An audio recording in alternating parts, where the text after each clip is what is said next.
Welcome to Opinions No One Asked For, the podcast where we dive into the chaos, the cringe, and the clarity of high school life. I'm Emma, your host, and this is my senior project. But more than that, it's a space to laugh, learn, and reflect on the roller coaster that has been the last 4 years. Each episode, I'll be joined by a fellow high schooler who have also navigated this wild journey alongside me. Together, we'll tackle stereotypes, share personal stories, and open up about mental health struggles, embarrassing moments, and lessons we've learned the hard way. Think of it as a time capsule of memories, mistakes, and everything in between.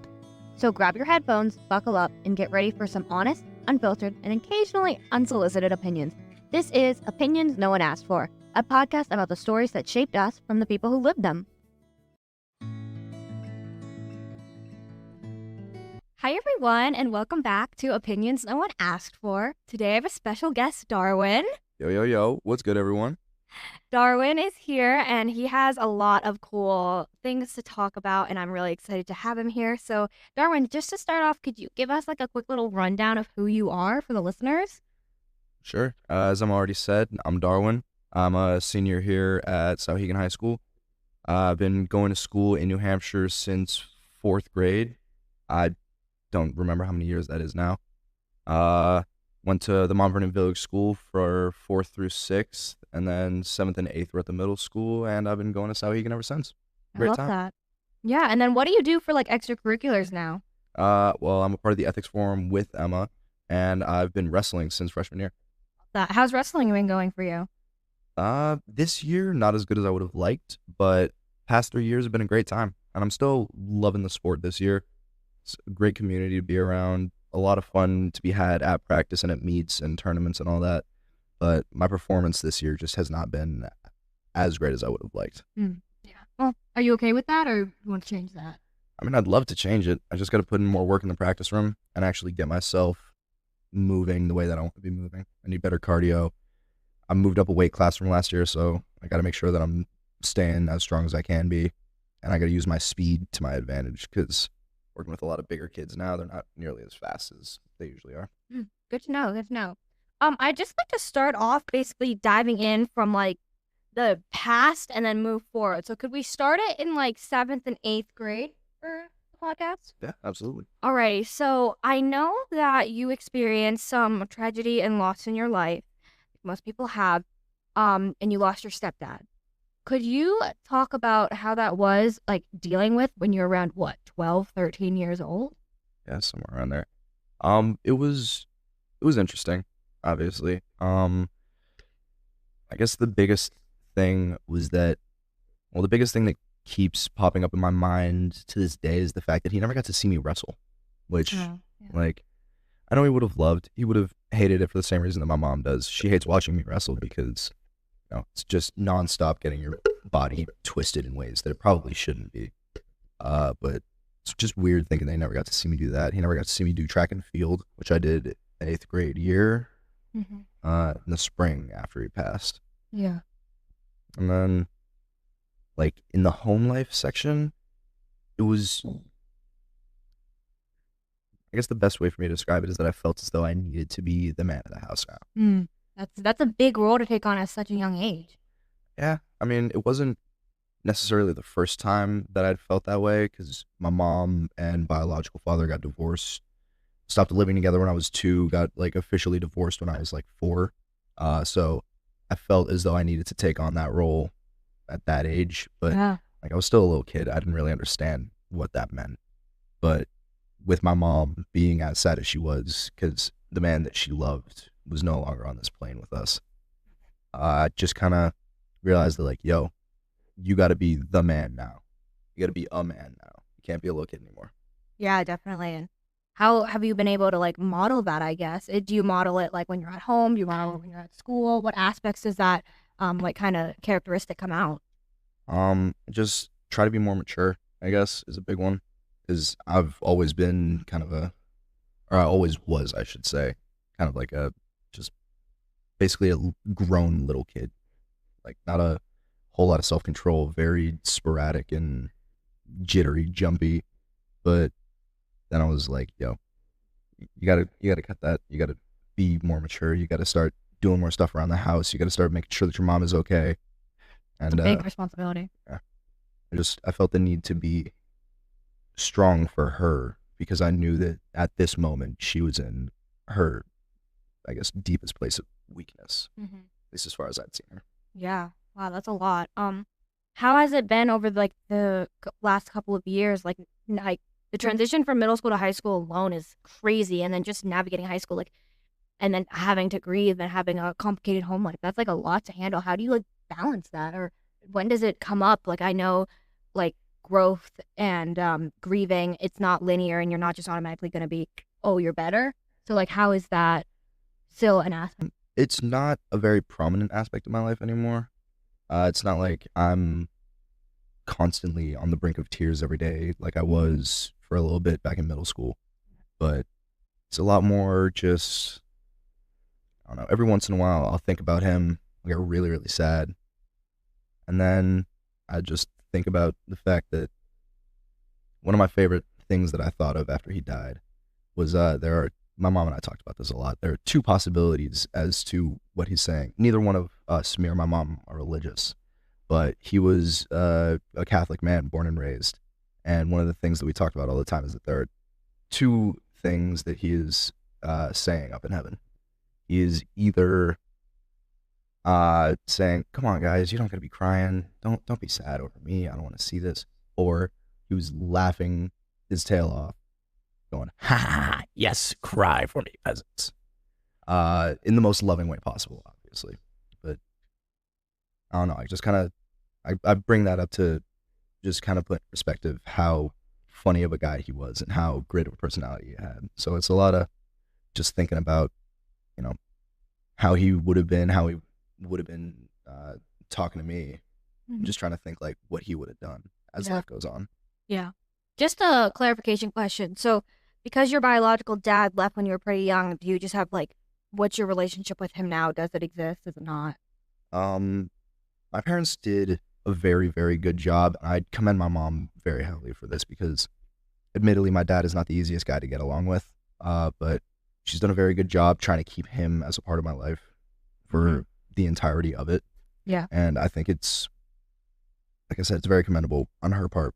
But I don't see him as much as I used to. Like elementary school, early elementary school, I was still living down in Cambridge, where he still lives. He's just like an interesting guy, fun to talk to, one of the easiest people to talk to for me, at least, because our brains work very similarly. But I mean, like, not the strongest relationship or as strong of a relationship as I would have liked to have, but just, you know, like, not the best guy, but still my dad. I love him. Mm-hmm. It's sometimes hard because he doesn't do as much with his life as a lot of people would have liked to see out of him. Mm. But yeah, still, like, I gotta love him and gotta be there for him because I know that sometimes life doesn't go his way, Yeah. even if he never wants to talk about it. Yeah, definitely. So it sounds from your story and how you're talking, you were definitely closer with your stepdad. Is that correct? Oh yeah, definitely. Yeah. He was my best friend. Like, one of the first time I ever met him was a little bit before a Christmas party that we were having down in Cambridge. And like, met him beforehand. We just started talking about, like, the show American Ninja Warrior. Yeah. Started talking about American Ninja Warrior. Classic preteen boys stuff like American Ninja Warrior, guns, weapons, fighting, toys, all that good jazz. And Yeah. like superheroes and such, because I've always been very into Marvel. Like, the Marvel movies are some of my favorite movies I've ever seen. And he then left for a little bit. And when he came back for the Christmas party, he brought me a Captain America Nerf gun that has a handle on the back that you pull, and then 4 dart shooters pop up, and then there's a long trigger piece on the handle itself, and you pull that, and all the darts go shooting out. Aw. It was not the best shooter in the world, but it is still one of my favorite toys I've ever gotten. I love that. I love that sentiment piece. You also have something really cool. Let's describe it for the listeners. When you turned 18, you got a tattoo done. Can you talk about that? It's on your forearm. Yeah. Well, I got 2 of them done, but the one on the forearm says "Walk with Purpose." Actually, I can show the camera. The listeners can't see it, but this is walk with purpose going down the entirety of the inside of my forearm. And walk with purpose comes from my stepdad. It was his saying, pretty much. He was in the food industry. He'd been working as a professional chef since before my mom ever met him. And anytime that I would go in to visit him at work, you could always just hear him yelling, walk with purpose or point of egress. Because in mildly paraphrased, but in his words, no one moves as fast as they should under pressure. And sometimes you just got to yell at them to give them a little jolt. Yeah. Wow. And you know what? That kind of connects with life, though, on a bigger scale. yeah. That definitely connects with life. I didn't even know that context behind it. I thought it was just, walk with purpose in your life, not in the cooking realm. So that's a cool little piece I didn't know about. Yeah. And then what's the other one you have? It's a yin yang made out of two different koi fish that are kind of, just swimming around each other in a not perfect circle because the tails are like up and down, but just yin yang made out of koi fish. Is that also a connection to your stepdad? It's a connection to my biological father, actually. Oh, okay. Because it's the koi fish yin yang specifically comes from the show Avatar: The Last Airbender, which is my favorite show of all time and has been since I was like 5 years old. But he and I discovered that show when I was like 5 years old on Netflix. We started watching it together. And then ever since I was thinking about getting tattoos, I knew I wanted to get that somewhere. But my biological father has a regular yin yang on the back of his right calf as well. Wow. So that's the connection comes both in the show being him and my show that we discovered together and the placement of it. Wow. I love that. I mean, I don't relate obviously with your stepdad and biological dad, but I was adopted, so I have adopted parents and then I have biological parents. And I think it's so cool how you've navigated kind of having both and between your biological dad and your stepdad. And it's really beautiful to see the relationship on how, yes, they're different, but they both clearly taught you so many different things. I mean, for me being adopted, I don't have any connection with my biological parents, and I'm completely okay with that because I see my adoptive parents as my parents. I love them. I'm so grateful for my life here in America because I don't know what it could have been in China. So I am okay with not having that connection. But I mean, I think it's really cool that you're so open to talk about this right now. My next question for you is, with grief, is there any moments where you're just oh crap, and it just hits you? Yeah, a couple of them. Mostly late at night, just kind of trying to go to bed, and then you just start thinking because you got nothing else to do. Right. And then kind of just pops in your mind oh yeah, that guy. That sick son of a gun. How do you have to go off and die? Yeah. I try to make the light of it as much as I can. It's obviously sad topic, not the funniest to some, but I love making jokes because I know A, that's what he would have wanted, and B, the reactions that you get out of some people when you make the jokes are the funniest things of all time. The first English class that we had with our ethics seminar, when it was actually closed wall, I was sitting next to one of my friends in class, and our teacher said something. I can't quite remember what she said, but I made a dead dad joke, and then the friend I was sitting next to hit the classic I shouldn't be laughing, but I am snicker yeah. And it was so funny to me, and it was so perfect because that's the reaction that I wanted. He felt so bad, and I made sure to tell him yo, you're good, you have nothing to worry about. I made the joke to get a laugh out of people, but just the reaction that some people get is so funny. And sometimes I do feel bad because I'm kind of making them feel bad about laughing about it. But I mean, I think it's great. And I make sure to tell them yo, you have nothing to worry about. I did it for the laugh. You have no reason to feel bad or sorry. Yeah. It's a coping mechanism. Yeah. And then also being able to navigate high school, without a father figure. Have you found that father figure in other mentors or something? Yeah, a couple of them actually. My wrestling coach for one, love him. He is one of the most impressive people that I've ever met. As he is, I believe somewhere in his 50s now, but can kick anyone's butt on the wrestling team without a second thought. Wow. He is so well in shape and so committed to the sport of wrestling. It's so impressive and just genuinely amazing to watch him do what he does and continue to do it after 40 years or so. Yeah.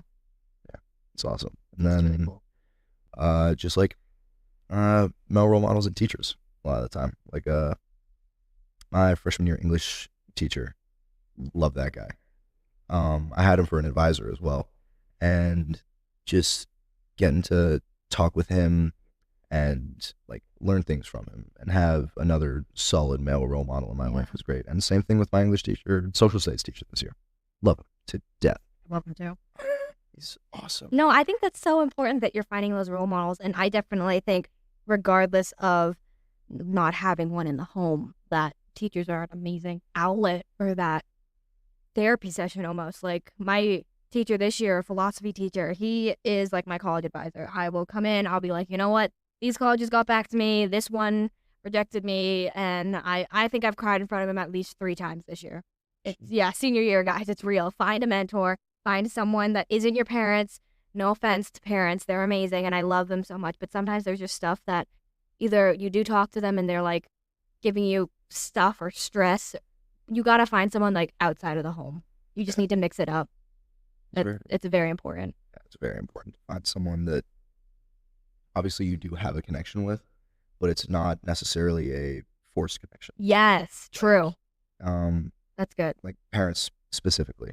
Like obviously you were adopted, your parents chose to have you, so it's not necessarily a forced connection in the sense of like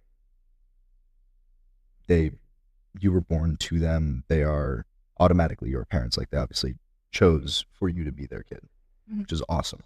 Love that for you. Thanks. But like they are still your parents and it's their job to provide for you and care for you and make sure that you are in the best position that you can be. And sometimes they think that their way of doing so is better than the way that you might be going after it. So it's good to find, like you were saying, it's good to find someone that chooses that just flat out chooses that they're going to be the ones helping you and that they want to be the ones helping you. Yeah, definitely. And if you are a teacher, you've got to go into the business with that open mind, like of being someone's mentor, because like, man, so many teachers have talked me off a cliff when I'm so stressed. So I really appreciate that.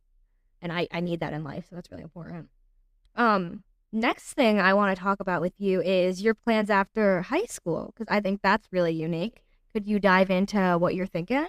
Yeah, so I plan on taking a gap year, first year out of high school, and I'm actually going with Miss Emma here on hopefully on a 9-day excursion with the Sound of a Smile program to South Africa to help with volunteer work, such as I'm not actually sure what we're going to be doing specifically during the 9-day period, but in general, they work on building houses, wells, schools, running the after-school programs, and just in general helping the community out in Curlin Village. Yeah, it's an amazing program. Not sponsored, but let me just say, Sound of a Smile is an amazing program founded by Sam Fuller. He graduated SNU, and it's a complete nonprofit. It goes down to Curlin Village in South Africa. Like Darwin said, it's housing, it's education, it's food, it's building a better future for these people in South Africa. And I think it's a beautiful program. And he goes on so many trips. Literally just look up Sound of a Smile online.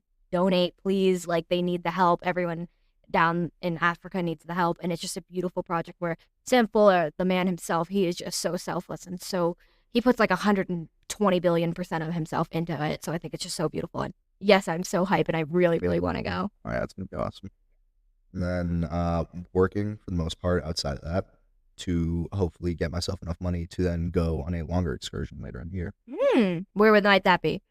Curlin Village, once again, the Sound of a Smile. Oh, okay. Multiple trips. I like that. So that would be what?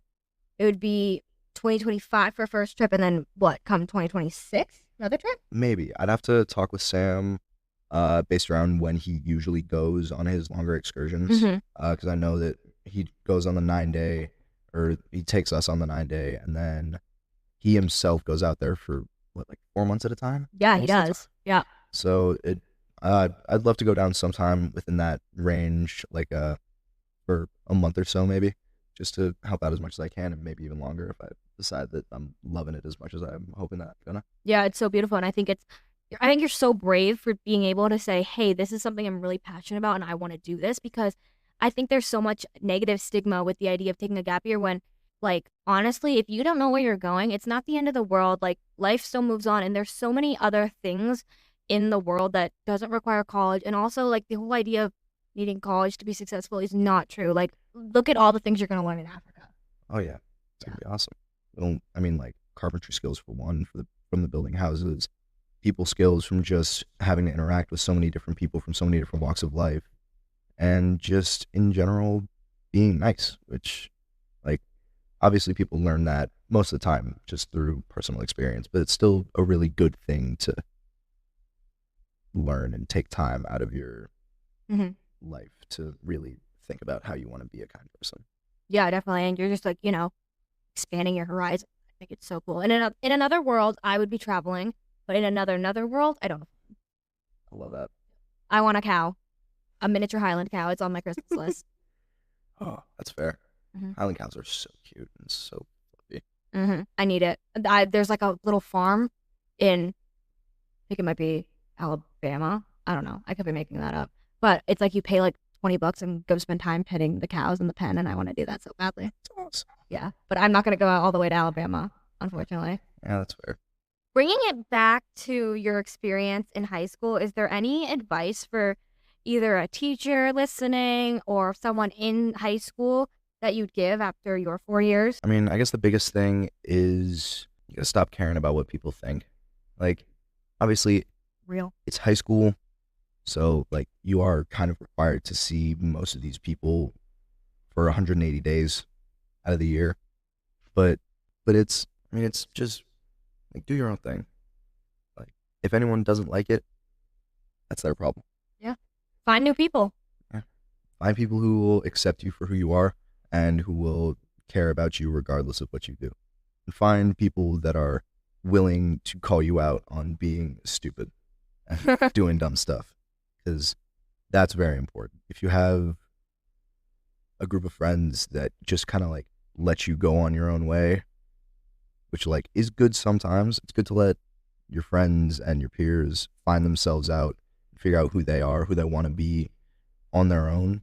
But you do need some people that are gonna kind of set boundaries or try to help you set boundaries for yourself, and just Makes sense.